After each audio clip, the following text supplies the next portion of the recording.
Up next, we consider whether it's in fact possible to train yourself to be less pessimistic and more optimistic.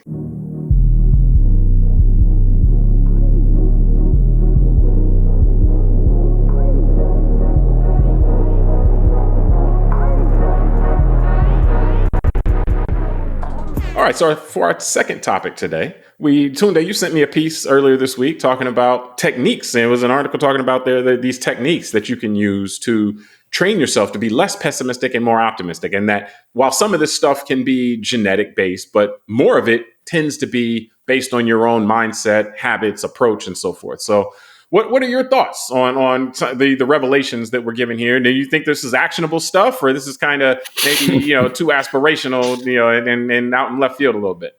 No, I definitely think it's actionable, because I've been reading the article. I realized that I somewhat naturally do some of these brain hacks on myself, or have in the past. But I just think as you're opening up, I'm thinking as our first part was pretty pessimistic, or dealt with people's pessimism around certain topics, around what entertainers do. That's why I'm laughing in my head. Maybe this is a good follow-up to part one, as we can help everyone who's frustrated then, maybe find a little bit of peace mentally and optimism as to where the future is going. But no, I think it's, look, it's a good topic, and I'm glad we're discussing it. That's why I wanted to share it with you, is because we do have a lot of pessimism in our world. I think more so than at least it feels like to many of us, things are a lot more pessimistic than they were maybe in recent memory, in the last couple generations. And it doesn't mean that humanity is going through much worse things, which I find interesting.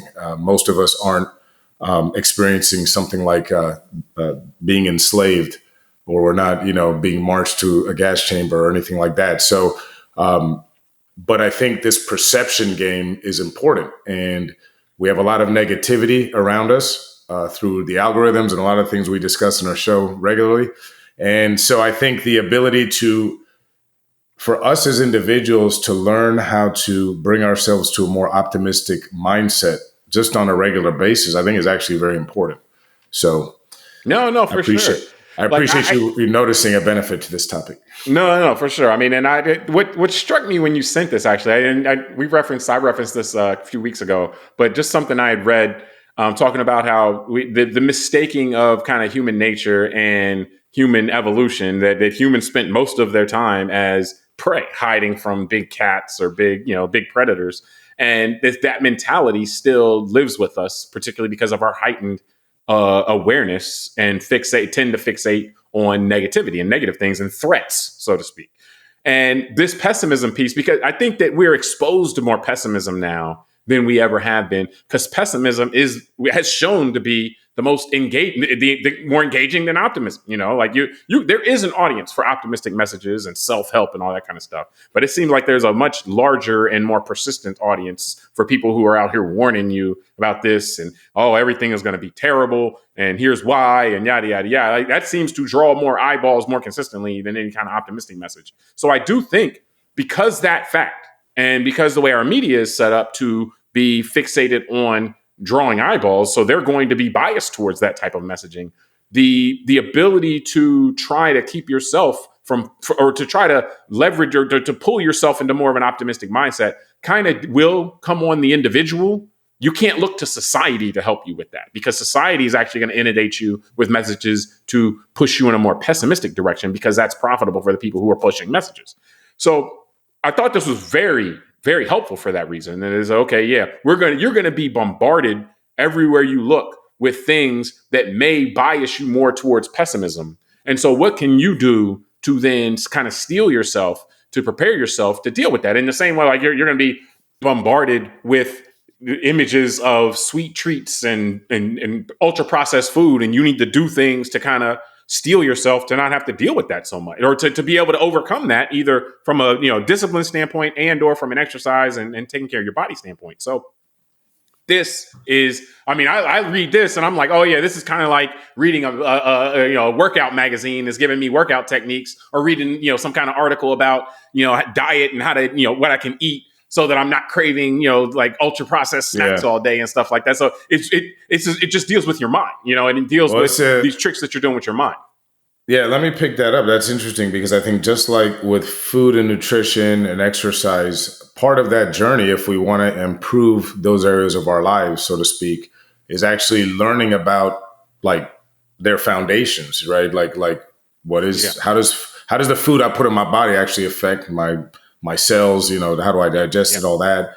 How do when I exercise? How do my muscles respond to things? Hydration, Muscles, all that. hormones, and all that. And this is like, how does what I allow in my mind affect my well-being and my mentality? And also kind of the foundational nature of what is optimism and pessimism. I learned, in this article, is interesting. I never even thought to ask what kind of percentage or makeup of optimism or pessimism is hereditary versus nature versus nurture. And the article mentions that they estimate about 25% of optimism is genetic. So but they accurate, do say that's still a rough estimate. Yeah. Like that's not. I mean, the only thing that seems to be agreed on is that it's less genetic than it's less nature than it is nurture. Like your habits can override whatever your nature is, but like there is some amount of it that is true to your personality, so to speak. Yeah, that's exactly where I was going. That's why I said if that is accurate, with a big if, it just tells us that our ability to influence our own optimism or pessimism is real. Because, like we said, if it's more nurture versus nature, then that's something. But then the other thing is, because they give an example about things like childhood and all that. And I think, again, as the more we learn about human psychology, the more I think the nurture part does come from things like childhood. If someone had a very nurturing, loving childhood, supportive parents, that kind of thing, chances are they may be better equipped as adults to be optimistic and be more resilient versus someone who was criticized a lot as a child or maybe put down a lot. Might have a lower self-esteem when they're older as an adult. And with a lower self-esteem, maybe it's tougher to be optimistic when you're facing tough times and resiliency. So that's to me where it becomes interesting, where it's kind of like sometimes beauty is in the eye of the beholder. And this optimism, pessimism thing, it definitely kind of falls into a similar thing, that it's the individual themselves that kind of it radiates outward from. And last thing I'll say that I took from this, which is interesting. Let me respond to what you just said, because I want you to give that too. But I think what you said actually was my biggest takeaway from this, and that is, like, I don't know that I am by nature a optimistic person, but I definitely am very conscious of and I have been for as long as I can remember, of the thoughts that I allow into my mind, and this way in particular. I've always wanted to be and tried to be and to be resilient. This may date back to, I don't know if this is, school going back and, just kind of wanting to be able to reach a certain level. I think it really comes from sports more. I played a lot of sports when I was young, whether just in the neighborhood or then organized sports and stuff. And I wanted to be resilient. I never wanted to be the person that would be a quitter or give up or anything like that. And the connection between resilience and optimism was really notable, because what I realized that I do is I'm telling particularly if I'm competing in something or if I'm doing something, I'm telling myself things and trying to interpret things in ways that increase my resilience, that make it so I won't quit, give up, anything like that. Like, I won't allow myself to do that. So what do I need to tell myself to keep myself in the right mindset to keep pushing forward? And the direct connection between being able to look at things from an optimistic standpoint and being able to show and prove resilience was mind blowing to me, because, like I said, I don't know if I'm overly optimistic. Generally, I feel like I do think optimistic thoughts, but if so, I'm sure that's because that is the kind of way I've trained myself to be. And then, I'm sure there's some, with the way I was raised and stuff too, from a resilience standpoint. And the connection of those was amazing to me, because I had never thought of that before. But if resilience is important to you, then this is something that, it is very, very, very, it's directly connected to that. And it's something you got to internalize. So, but you're where you saw, go ahead. No, so say where was I going again? Because when you said what I saw. Well, I thought you were about to go to kind of if there were any of the techniques that stood out to you, or something that you practiced. So that's right, because I was going through the article with the So certain things they say in the article, knowing your set point, which is where you fall on the spectrum of optimism or pessimism, which again these are things that I That's think like your default, where you where you exactly. would be if you made no effort whatsoever. Exactly. And I think these are things I think, our school systems and all that, I think I wish would be better at bringing this to us in middle school, high school to learn these things, because think about what that means, a set point. You got to know where you're at to even start this journey of am I, more optimistic, pessimistic? How do I deal with myself along this way? And what do we say before? What other things do we find important? Do we have to know kind of a set point? Fitness. Like we talked about exercise, Yep. right? Like I kind of got to know how strong or weak I am before I start doing bench press or push up, how many push-ups I should be doing and all that to make sure. And how these things affect you as well. Like some people can get in and work out once or twice a week and have super results, and other people got to be super diligent and, like be there 3-4 days a week and eat clean and all that just to get decent results. And so kind of knowing how your body responds is good. And that's why I'm thinking the same thing with nutrition, right? What are am I lactose intolerant, or do I have issues with this or that before I start a new diet regime or something? And so, if we want to help ourselves understand and maybe improve on things like being less pessimistic, again, I got to learn, okay, what's my set point? Where am I at now on this spectrum? And that got me thinking about another thing, and that's where I was going to, which was this idea, like we're so, I think just whether it's cultural or just a human thing, I don't know, but I feel like we're so caught on this binary, it's either this or that. So when you say someone is optimistic or pessimistic, it's kind of like, oh, well, if they're one, then they're not the other. Yeah, they're one all the time. I can't be one or the other. And again, it's like this idea of a spectrum is real, right? Like, well, maybe we're all a little bit of both, and it's okay. And that's how you talk about that learn. Actually in the piece that even an optimistic person is pessimistic sometimes, and even a pessimistic person. Yeah, of course. I mean, you could be the most optimistic person. You just lost a parent or a loved one or something. You're not going to be jumping for joy that moment. You're allowed to have a little pessimism come in. And the pessimistic people also have bouts and moments of optimism. I mean, it's just so understanding all that, I think, is very important. And I think we're learning it all in general, those people that pay attention to some of this type of science, where everything is kind of connected. We're learning that ecosystem doesn't just mean nature, like the outside nature. Things like the microbiome in your gut is connected to your, levels of depression and your mental health. Yeah. Those are things that maybe we connected to what's living in your gut, which is that's what I mean. So maybe we didn't appreciate that 50 years ago, 100 years ago, but we're learning all that now. So I'm sure optimism and pessimism, someone could also probably do some studies that shows it's connected to what you eat as well, or how much you exercise. And what's interesting about that, though, is that, when you say maybe we didn't appreciate that 50 or 100 years ago, what you're saying, the we is doing a lot of work there, because that's like Western medicine. Yeah, you're right. Because like there's like Eastern traditions that conceivably considered all this stuff connected for thousands of years, and so you're right. A lot of that was just kind of disregarded. All that stuff.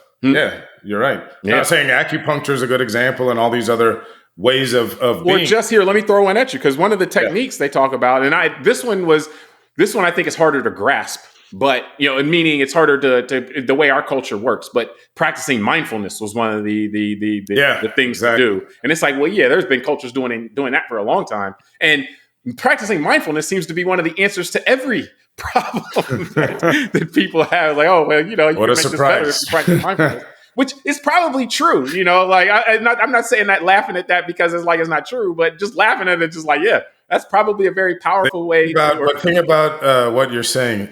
Our Western world is discovering that mindfulness matters at a time where, even just from part one, right, talking about some of the tech bros, we're pushing on to the next generations, all these kids now that are absolutely stuck on their phones, right? Yeah, and they cannot peel away to get 2 seconds of their own mind to learn, so it's not that we don't know and all that. I just think this is an example of humans can't stay out of their own way. Well, but just some as we of this realize is just, all this stuff's important, we're gonna process it out of our society. Well, but this isn't something that's just now. Like we've made attention a commodity, and they're better at it now, basically, than they were 50, 100 years or 50, 60 years ago. But ever since really you had radio, TV, like attention has become a commodity. in that way. And so, yeah, that makes it harder to practice mindfulness. So that one was notable to me just because, like I said, that seems to be able to help you in a lot of different ways. But the one I thought that was really where the rubber meets the road was it's called reframing the way you see things, like to be able to reframe your thoughts. And so something happens, and what is the story you tell yourself about that, about what just happened? What's the story you tell yourself? I'm conscious of that. Like, that's something that I'm very conscious of, and actually try to, work with my kids on that. Like, just there are ways to tell yourself a story. Like, we have so much conversation with ourselves that I think it's important to just be aware of the things you tell yourself. And I'm this, I'm that, I'm this, I'm that, and I can't do this or I can do that. Like, the stories we tell ourselves about ourselves seem to be very powerful. And this seems to be one of the places where this really matters. And so something negative happens to you. It can be a problem, or it can be an opportunity, or a place where you can then, I can train myself to try to look to find the best, make the best of situations, or to kind of ruminate in the negativity of it. And so like, that's where, like if you can, even once or twice, in a week or whatever, take something where you normally might ruminate on it and try to reframe that in what's the opportunity here? What can I do to make this something that I can learn from or grow from or do better from? That can make a really substantive change in your own outlook, your own view of yourself, and then your own kind of place on this optimism and pessimism balance of how often you're looking at things from a pessimistic standpoint versus an optimistic standpoint. It's funny. You're using big words like rumination. I got to go to the dictionary. Jeez. You over there Googling? Yeah, like, shoot. No, I'm glad I understood what you said. Maybe you feel smart. Oh, there you go. See, that's the story you tell yourself, man. You tell yourself. Telling yourself, that's a good story to tell yourself. No, but it's funny. It's good. We share this podcast together. That we're on the same page in many ways, because that's exactly where I was going to end. And for the audience, we don't practice this, so it's a nice surprise that we're finishing in the same place, because that was going to be my last words. Was that words matter, which is part of the reframe your thoughts part. And I'm going to say something. My old friend will remain unnamed, to protect him. But there's a true story of mine. I was in college, and I helped some of my friends sometimes that needed it. And so one of my friends I used to help with some of his schoolwork, and because he had a tough time on a few things. And I remember one day, and it really sank my heart when he said this. That's why it's a serious comment. But it's about words mattering. He looked at me in my face, because I think he got an A or a B or something on something I helped him with, which means I just basically did it for him. That's really what I mean by helped him with. I just wanted to But this is your friend. This isn't some kind of bully situation. This is no. This was my buddy. This was a good friend of mine who I cared about, and who was not the sharpest tool in the shed academically. We both played NCAA basketball together, so he was there on a scholarship, and he was a great guy. And I wanted to make sure he got through school. And so we definitely were friends. But he looked at me afterwards, after the grades came back, and he looked me right in the face. I'll never forget. And he said, "Tunde, you're smart like a white person." And my heart sank, because he was a brother, right? Because my heart sank because I was 19 or 20 years old. And I knew in my heart that, man, this guy's going to be limited into where he goes in life. Because if he's already thinking like that, that's psychological warfare 101. Well, that's the story he tells himself about himself. That he is in a lower tier. Correct. From an aptitude standpoint. Not that there are smart and dumb people that look all types of ways, but that his tier is a different tier than the majority tier that he sees around him. And so that's psychological warfare 101. So, the psychological warfare of white supremacy works on some people. That's one of the objectives of white supremacy is to make white people think that way and black people think that way. Yeah, that's what I was going to say. It's a very powerful thing, and that's why I want to bring it up as a serious thing, because when I saw that words matter, I thought about my old friend, and I just thought about that. Like, think about the idea of optimism or pessimism. And the idea that if he found himself in a situation after that period in our lives, and when I saw him, that he was again forced to have to deal with something academic, think about the level of pessimism in his own mind because of what he tells himself about himself. Yeah. You know what I mean? Think about if he's in an interview in a room full of white people asking him questions, he might clam up because he's pessimistic about himself. So, or even if he has that's the why right answer and somebody else has the wrong answer, but he will, like, in that same up, kind of turtle up and not give the right answer because he's like, oh, well, clearly I wouldn't be the one to have the right answer. Yeah, and that's why let me add something real quick, because I know we want to get out of here. But the thing that would do, like, again, the two things I connected to this were the optimism, pessimism with the resiliency. What that also means, though, in that situation is that if he struggles with something academically, he won't have the resiliency that I'm going to work through this. I'm going to get through this, because he's already, the story he's told himself is that this is out of my league anyway. And so that's like, you can see the connection. No, it's tough, man. And one of the things I've thought about over the years when I think about it, and not to, like, this isn't about putting him down. It's just the reality of it right now. I mean, I probably talked to him 2 years ago. We touch base every couple of years. He is as same age, or he might be a year older than me, actually. So we're both in our tipping into our late 40s, and he's a janitor at a school that is it's a charter school owned by one of our friends I used to play basketball. And I think about it that, man, you're not identifying the guy, but give a lot of details. But what I'm saying is that we all, as 19-year-old kids, found ourselves in the exact same place. That's kind of my point, that we were all equals at that point. And now here I am, an entrepreneur, blah, blah, blah. And he's a janitor. And it's not because I'm better than him. I want to make that clear. I'm not putting him down and all that.